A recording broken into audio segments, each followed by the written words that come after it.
meia-noite. Em uma estrada com 70 quilômetros de asfalto que contornam as margens da Baía de Tóquio, 3 ou 4 faixas iluminadas pelo brilho alaranjado das lâmpadas de vapor de sódio, tudo está tranquilo, silencioso, até que a paz é quebrada. Você consegue escutar eles antes mesmo de conseguir enxergar, o que é impressionante considerando a extensão das modificações de seus carros. O silêncio da noite se fragmenta com o som dos motores. Uma dúzia de carros modificados passam agressivamente por você, deixando uma leve neblina e um breve rastro de luz vermelha de suas lanternas. Esses são os membros do Racing Team Midnight, mais conhecidos como Midnight Club, uma das equipes de corrida de rua mais conhecida e respeitada no mundo.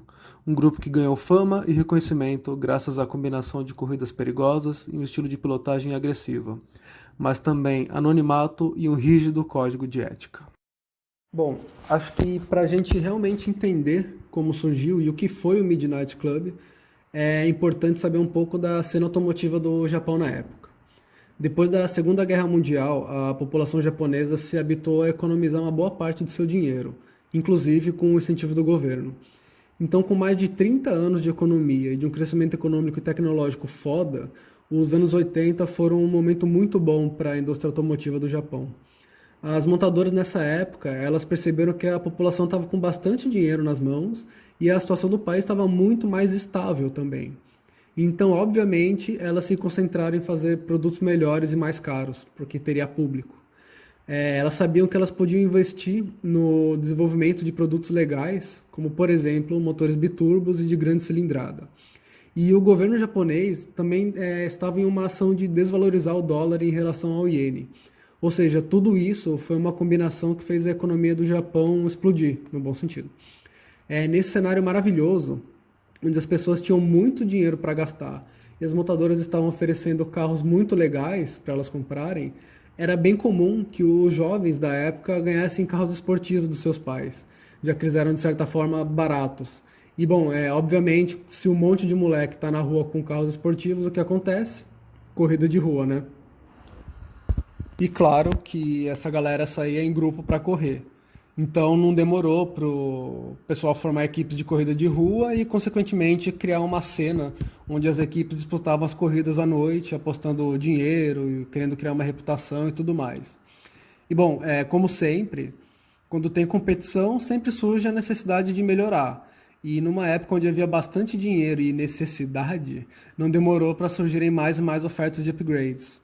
E se a gente parar para pensar que no final dos anos 80, eu acho que foi em 89, se não me engano, a Nissan lançou o 300ZX, que o modelo de entrada tinha 222 cavalos e o modelo top de linha tinha por volta de 300 a 320, o que na época era muita coisa. Para vocês terem uma ideia, para você ter um carro com mais de 300 cavalos nos anos 80, antes disso tudo, você tinha que recorrer a um super esportivo, tipo uma Ferrari, que a 348, se não me engano, tinha mais ou menos 300 cavalos também.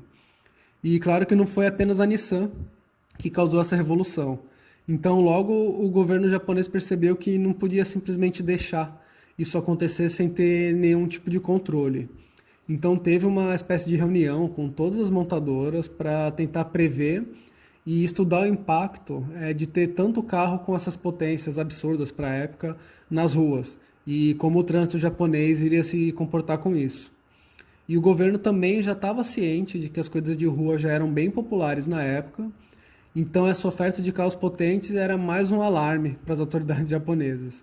Então o governo japonês decidiu que todas as montadoras teriam um limite de potência para os seus carros, que era de 276 cavalos, por durante 15 anos. E eles oficializaram tudo isso em um acordo onde todas as montadoras tiveram que assinar para continuar atuando no mercado japonês. Mas, obviamente, muitas das montadoras deram um jeitinho. Elas instalavam placas restritoras, né, que elas servem para restringir a entrada de ar e combustível no motor, consequentemente diminuindo a potência dele. E essas placas elas eram usadas para reduzir a potência real do motor.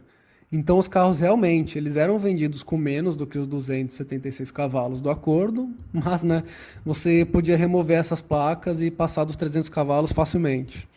E claro que, como qualquer apaixonado por carro, as pessoas queriam ainda mais potência. E já que as montadoras estavam limitadas pelo acordo com o governo, adivinha o que aconteceu? Empresas independentes que realizavam as modificações começaram a surgir e a crescer com essa demanda por mais cavalinhos, né? Então, foi esse acordo do governo que acabou estimulando a cena do túnel do Japão no começo dos anos 90, né? Olha que irônico, né? O governo queria que, que as pessoas tivessem carros com um certo número de potência e, obviamente, as pessoas deram um jeito de conseguir mais potência, aproveitando que eles viram que era só uma questão de modificação do motor. Então, essa medida estimulou mesmo o tuning no Japão a crescer. E, obviamente, que os pais que compravam esses carros para a molecada na época até podiam dar os carros esportivos e tudo mais, só que eles não eram fãs de dar ainda mais potência para os filhos, né?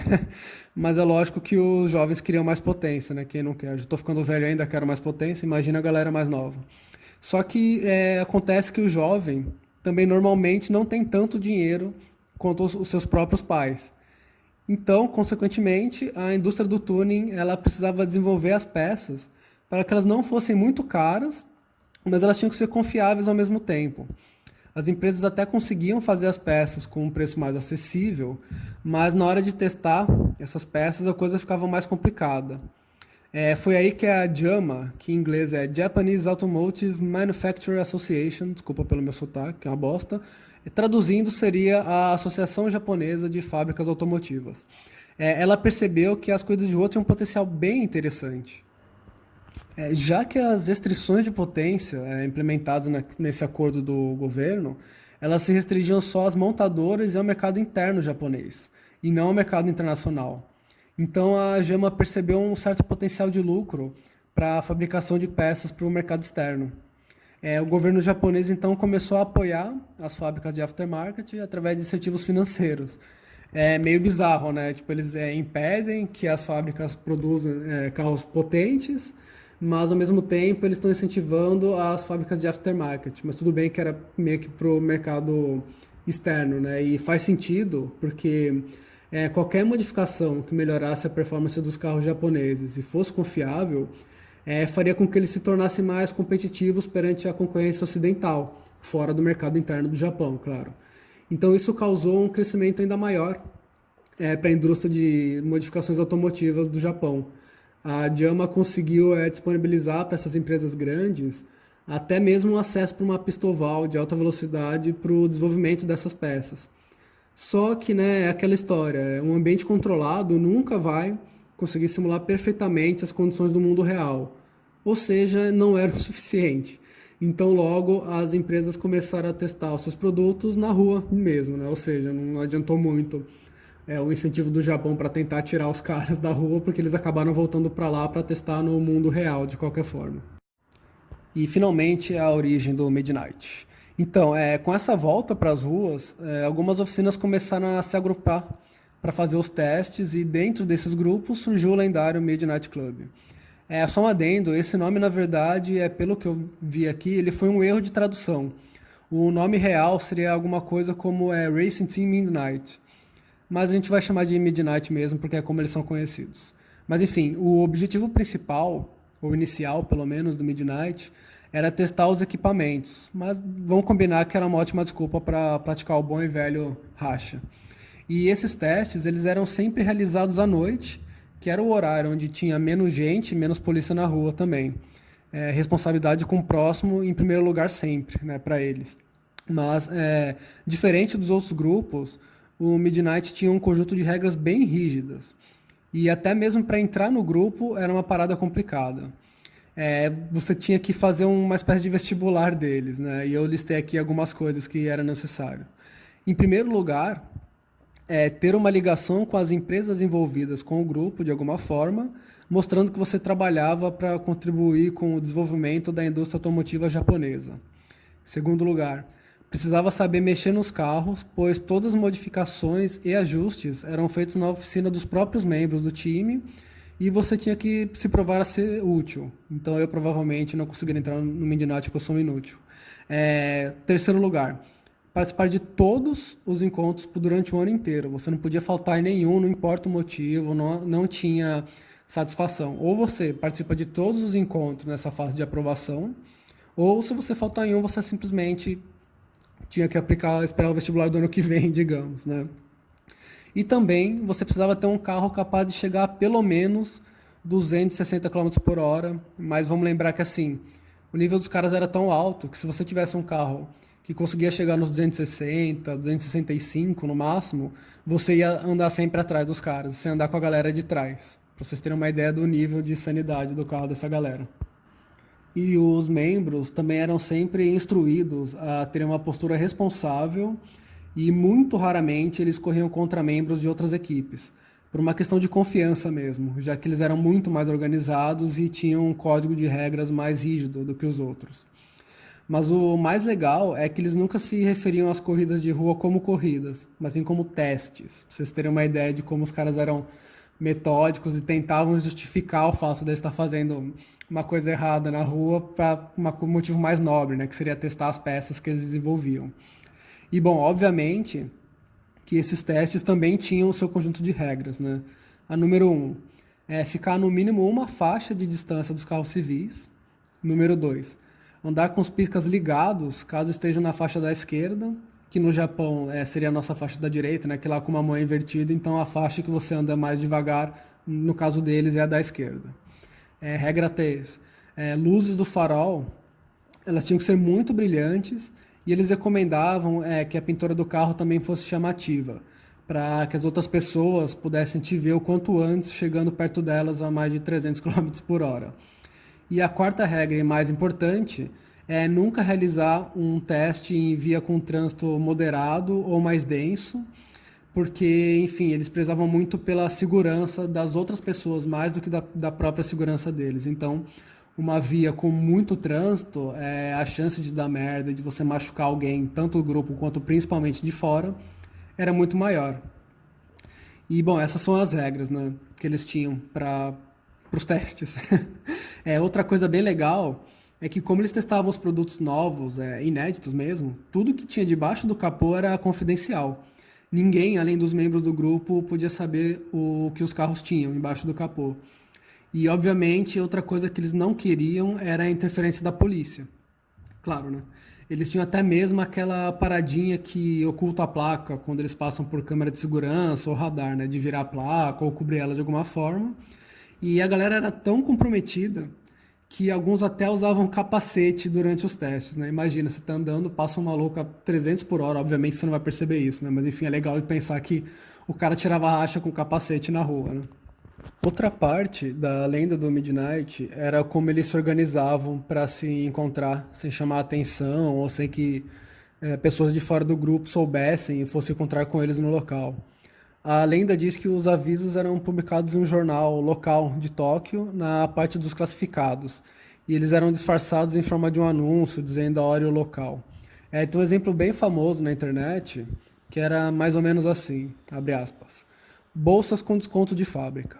Para mais informações, estarei disponível para conversar pessoalmente no estacionamento do local X, na quinta-feira, entre 11 e 2 da manhã. Obrigado. Fecha aspas. Só que muita gente diz que essa história é fake, que na verdade era um tipo de informação falsa, publicada até na Wikipédia, olha só, simplesmente para desviar a atenção das pessoas, tipo uma cortina de fumaça. Mas, na verdade, cada membro sabia onde ia ser o próximo encontro porque eles simplesmente ligavam um para o outro. Porra, né? Óbvio. Os locais eram normalmente estacionamentos ou mesmo as oficinas deles, mas sempre perto de algum acesso para a estrada. Porque aí, né, você já junta a galera, faz os ajustes no carro, fala o que precisa falar e já parte para o acelero. E, bom, todo esse cuidado para manter o anonimato, claro que tem a ver com os membros se protegerem da polícia e do Estado no geral. Mas também tem um ponto muito importante da cultura japonesa que influenciou os membros do Midnight a serem ainda mais cuidadosos. O Japão, ele é um país com uma visão muito forte sobre o que é certo e o que é errado. E meio que não tem um meio termo por lá. E essa cultura é muito rígida quando se trata de regras, principalmente. Então, se você é visto como alguém que não segue as regras, você já é mal visto pela sociedade. Mas outra coisa que a cultura japonesa valoriza muito é o individualismo. Então, você pode ser quem você quiser, tipo os manos que casam com um travesseiro, com um personagem de anime, essas coisas, ou fazer o que você quiser, desde que você siga as regras da sociedade. Então não importa quem você é ou quem você quer ser por lá. É simplesmente esperado que você siga as regras e respeite o próximo como um todo. Então, obviamente, nessa cultura não tem como as corridas de rua serem aceitas, porque elas colocam outras pessoas em risco, em perigo. Então já era. Ou seja, lá, para a maioria das pessoas, não existe uma admiração ou mesmo uma curiosidade por pilotos de rua, com aquela glamorização toda que a gente tem aqui no Brasil, que tem nos Estados Unidos, de o cara ser fora da lei, de ter alguma coisa ali que atrai as pessoas. Lá não. Lá é só o julgamento mesmo. E para ajudar ainda mais, quando as pessoas de lá ouviam sobre corridas de rua, elas pensavam direto nos Bosuzoku, que eles eram mais uma gangue mesmo, do que um grupo ou um time de corrida de rua, né, de rachadores. Eles tinham os carros e motos também, bem espalhafatosos, né, super coloridos, com as modificações horríveis, assim, que eu não vou nem falar que liberavam o ridículo, eles passavam da barreira do ridículo e muito, né? Eles super barulhentos também, e eles andavam pela rua promovendo o caos e o mal. Eles quebravam as coisas, corriam dentro da cidade em vias super, com muito trânsito, batiam nas pessoas também, intimidavam, tentavam roubar, tipo, eles eram vistos e considerados como uma porta de entrada até para Yakuza também, para vocês terem uma ideia. E até hoje eles são associados com o movimento neonazista japonês. Tipo, olha como os caras eram ou são escrotos ainda, né? Então, se você é um praticante de rachas ilegais, no Japão você já sabe como a sociedade vê esse tipo de pessoa e você não vai querer que ninguém saiba que você é um rachador, porque se isso acontecer, provavelmente a sua carreira profissional vai por água abaixo e o seu círculo social e até mesmo familiar pode parar de falar com você também. E no caso dos membros do Midnight, as coisas podiam ser um pouco piores se eles fossem descobertos, pois, pelo que se sabe, a grande maioria, se não todos os membros, eram pessoas que ocupavam posições muito importantes em empresas realmente muito grandes. Então, seria um escândalo, mesmo capaz de destruir a vida da pessoa no geral. Ia perder trabalho, família, amigo. Então, por causa disso, o anonimato era fundamental e a regra mais importante de todas. Então, por isso é muito difícil a gente achar informações sobre eles, né, sobre o Midnight. Uma outra regra que se apoia no anonimato era não falar com nenhum meio de comunicação do Ocidente. Se alguém descobrisse que algum membro teria falado com qualquer pessoa de fora do Japão, o cara era banido do grupo na hora. E para a imprensa japonesa, pelo menos, os membros até podiam falar sobre os carros, mas eles não podiam nem mencionar o Midnight, nem as suas identidades. Então, era uma coisa meio underground, assim, por mais que aparecesse, né? Não era uma coisa assim que o cara podia falar, gente, saiu meu carro aqui na matéria, olha aqui, marcar os amigos, né? Se tivesse Instagram na época, óbvio que não tinha, né? Então era uma coisa que era muito discreta mesmo, assim, nessa pegada de clandestino quase, mas ainda era conhecido, era notório das pessoas que viviam ali que tinha um grupo muito famoso e muito conhecido nas ruas. Tá bom, Paulo, mas e os carros? Bom, para vocês terem uma ideia, eram carros que até mesmo para os padrões atuais dariam muito trabalho para os superesportivos de hoje em dia. Eles eram carros que corriam nas rodovias japonesas a mais de 320 km por hora, de 5 a 8 minutos direto por acelero, várias vezes por noite, durante umas 6 horas. Ou seja, começava às 11, às 12 da manhã, o negócio até quase às 8 da manhã, 6 da manhã, enfim. E assim, 6 horas sem quebrar e nem superaquecer. E vamos lembrar que eram carros modificados e não super esportivos originais de fábrica, e que também muitas dessas peças, debaixo daqueles capôs, elas estavam sendo desenvolvidas e testadas. Ou seja, não tinha garantia de que elas não iam quebrar ou fariam outras peças quebrarem, né? Então, eu vou falar também um pouquinho sobre alguns carros que faziam parte da equipe, para ilustrar um pouco melhor, né, para vocês terem uma ideia. E, obviamente, né, que eram alguns dos mais icônicos do mercado JDM. Para quem não sabe o que é JDM, aproveitando esse momento aqui, significa Japan Domestic Market, né, que seria o mercado interno japonês. Bom, os tuner cars, né, mais famosos que eles tinham no grupo, por exemplo, eram o Mazda RX-7, Toyota Supra, o Skyline GT-R R32, Nissan 300ZX, o Miata, não, brincadeira, o Miata não anda tanto assim, mas enfim, Todos os carros de tuner cars que a gente gosta tanto, assim, né, que tem pouquíssimos exemplares no Brasil, por exemplo, os caras tinham lá no grupo. Só que o carro mais famoso do Midnight não era japonês, era um carro alemão. Adivinho? Sim, era um Porsche 911 extremamente modificado, chamado de Blackbird. Para quem não manja de inglês, Blackbird é o pássaro preto, o pássaro negro. Mas, pelo que eu vi, ele na verdade era um vermelho bem escuro, vai, mas não era preto. Enfim, ele era o carro mais rápido do grupo e claro que ele pertencia ao líder da equipe, o Toretto. Não, zoeira, gente, ninguém sabe quem era o cara, mas boatos de que ele era formado em medicina e que ele gastou mais de 2 milhões de dólares reconstruindo e modificando esse Porsche, que usava um body kit agressivo da Auto Garage TBK, e o carro tinha por volta de 700 cavalos, que vinham do seu 3.6 6 canecos plano e turbinado. Era um carro capaz de andar a 347 km por hora por durante 15 minutos. Pra vocês terem uma ideia, gente, o Bugatti Chiron, sei lá como é que fala, ele consegue se manter a 417 km por hora por no máximo 9 minutos até o seu tanque secar e seus pneus desintegrarem. E o mano no Japão, nos anos 90, conseguia andar apenas 40 km abaixo disso, de um carro que hoje em dia custa, sei lá, 2 milhões de dólares, aqui no Brasil não dá nem para fazer, por durante 15 minutos. E o Chiron consegue, tudo bem, que é mais rápido, só que por só 9. E é um carro que teve não sei quantos anos de engenharia, com engenheiros alemães da Volkswagen, o caralho A4, e esse Porsche era de humano, tudo bem, o cara endinheirado pra caralho e tal, mas sabe, era um negócio, entre aspas, feito mais numa garagem do que numa puta fábrica. Então, esse era o nível da galera do Midnight. E esses carros, eles eram testados na estrada de Wangan.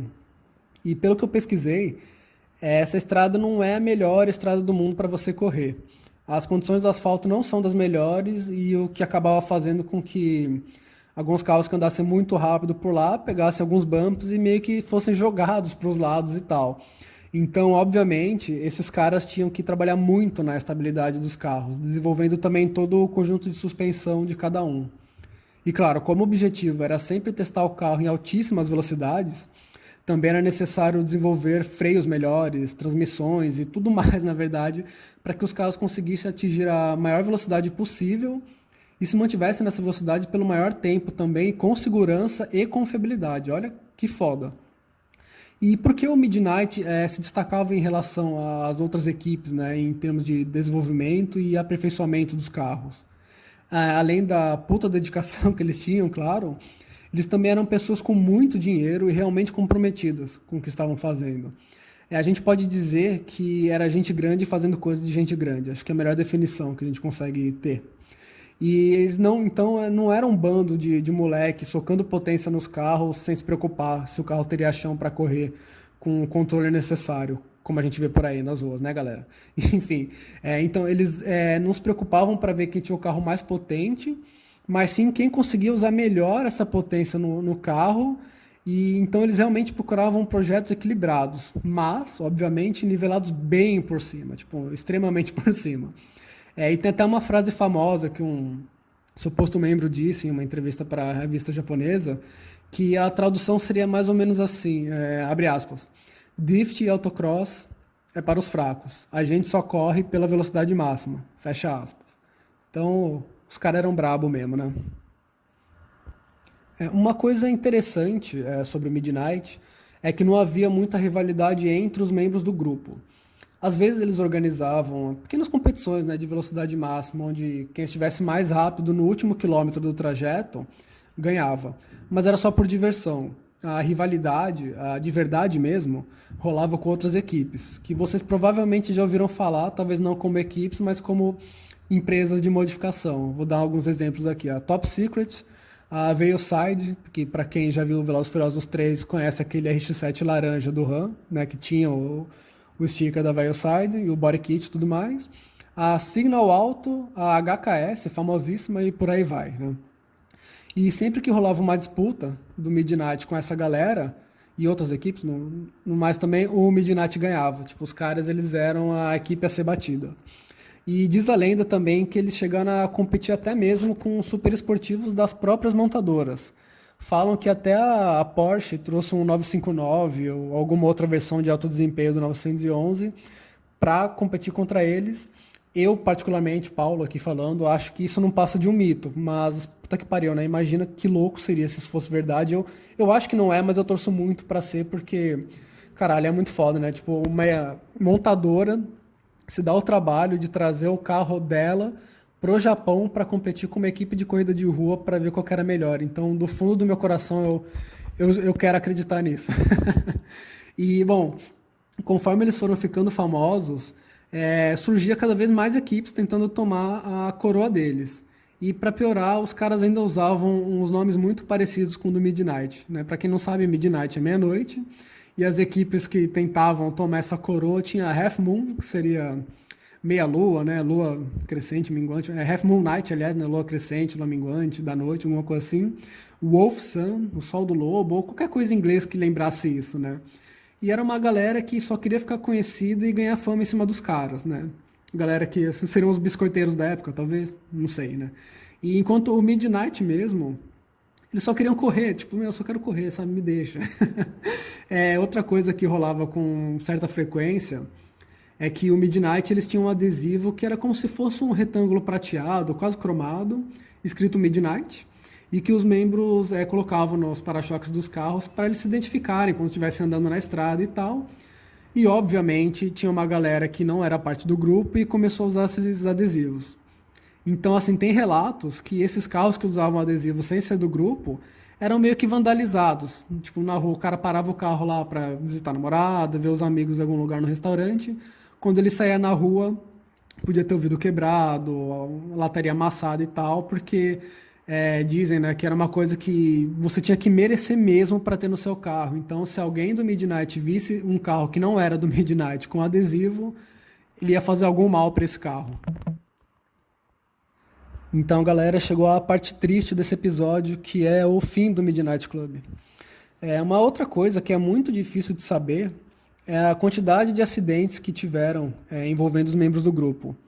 Teve um que uma vez resultou até na morte de um membro, que ninguém sabe o nome dele, quem foi, né? Porque, como eu já falei, a conduta de anonimato deles era muito rígida.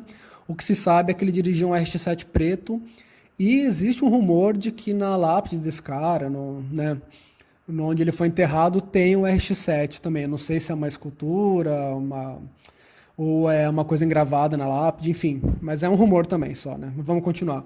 Só que o Midnight, mesmo depois da morte desse membro, ele continuou até como uma forma de prestar respeito a esse cara, porque, pelo que se sabe, ele era um dos membros mais dedicados do time.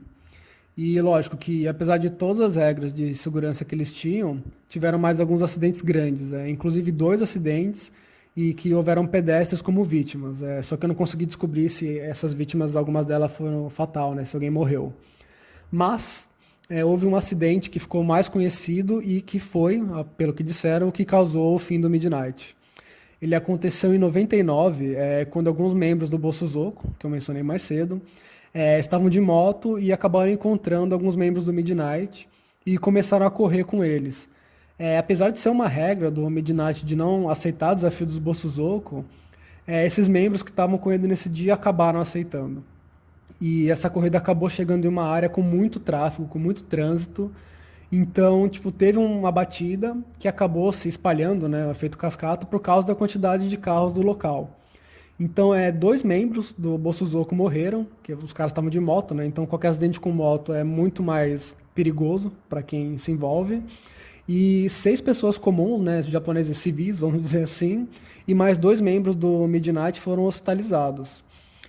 Como a segurança das pessoas comuns era mais importante para o Midnight do que a própria segurança deles, e foi um acidente muito grande, eles imediatamente anunciaram o término da equipe e eles juraram nunca mais correr de novo. Nesse caso, eu imagino que esse juramento seja nunca mais correr de novo como Midnight, como uma equipe, e não abandonar o automobilismo no geral. Mas isso é só o que eu, Paulo, acho. Ou, no caso deles terem parado, foi isso que eles disseram. Porque, né, quando o acidente aconteceu, esse foi o comunicado geral que os membros repassaram entre si e depois para a imprensa local, né, os sites e as revistas japoneses. Se recusando mesmo até a mostrar os seus carros em reportagem, documentários e afim, ou seja, Para a imprensa e para todo mundo que não era do grupo, realmente a coisa acabou. Nem nessas aparições discretas em reportagem e tudo mais, eles apareceram mais. Mas, na verdade, eles nunca pararam, pelo que dizem, né? Os membros até hoje ainda estão ativos, só que eles estão bem mais discretos do que eles já eram. E o que ajuda, na verdade, a manter essa descrição é o nível de atividade dos caras, que é bem inferior ao que era no passado. Os membros eles têm encontros anuais, só que não é encontro de carro, tipo, puta, vamos no posto, vamos no Serra Azul japonês ou qualquer coisa assim. É tipo, meu, vamos jantar, tipo, vamos no Mac ou vamos no restaurante foda aí, vamos comer e para reunir a galera, né? E ocasionalmente dizem que eles se encontram em grupos bem pequenos para dar um acelero aqui e ali, assim, para relembrar os velhos tempos. Mas não é mais aquela pegada de desenvolver e aperfeiçoar peças e tudo mais. E também é uma coisa que acabou fazendo ficasse muito mais difícil para eles agirem como eles agiam no passado, são as novas regras de trânsito e a fiscalização do Japão que dificultam muito qualquer pessoa chegar perto da insanidade que o Midnight praticava no passado. Bom, então é isso, galera. Essa foi a história sobre o que foi o Midnight Club, né? A equipe de corrida de rua mais famosa do mundo. E, infelizmente, graças à competência deles, é muito difícil achar informação sobre eles. Assim, normalmente, todos os lugares que você vai pesquisar são quase que as mesmas informações, tirando uma coisa ou outra, né? Mas, de certa forma, eu acho que isso ajudou a dar mais essa cara de lenda para os caras, né? De ser uma coisa super underground, super escondida, que ninguém sabe bem como é que era, mas todo mundo já ouviu falar. E, meu, caralho, sério, que inveja que eu tenho deles, porque não só por eles terem feito o que eles fizeram, né? Tipo, tudo, de mexer nos próprios carros a níveis absurdos, mas também por terem vivido numa das melhores épocas da história da cultura automotiva, num país onde a coisa era muito melhor do que no Brasil, por exemplo. E, né, que era uma época onde as fábricas faziam carros realmente legais e que também o grande público comprava esses carros, né? Ao invés de comprar os SUVs e perua, enfim, perua não, perua é legal, né? Mas enfim, em vez de comprar SUV e sedã sem graça, sabe? Tipo, a galera comprava os carros legais, então... E isso alimentava, então os carros iam ficando cada vez mais legais até um dia que tudo deu errado e a gente tá nessa merda que a gente tá hoje em dia. Mas enfim, sendo assim, eu particularmente acho que todo mundo que gosta de carro, modificado ou não, devia conhecer um pouquinho dessa história do Midnight. Então esse episódio foi a nossa forma aqui do Rockcast de trazer ela um pouco mais perto de vocês. Eu espero que tenham gostado e fica aqui meu abraço para todo mundo de coração por estar ouvindo a gente aqui e por ter essa paciência de ouvir só eu, o imbecil aqui falando por sei lá quanto tempo, porque o Japa ainda vai editar, então não sei quanto tempo vai ser o episódio, mas eu espero muito que vocês tenham gostado. E eu vou falar aqui de novo mais uma vez, eu vou tentar fazer mais Paulocasts aqui, com mais assuntos também, com um intervalo menor do que, sei lá, 6 meses, que foi o último que eu fiz da Isle of Man, que se você ainda não ouviu, ouva, que também eu acho muito legal. E, enfim, galera, obrigado de novo, novamente, um abraço para vocês, até o próximo episódio. Falou!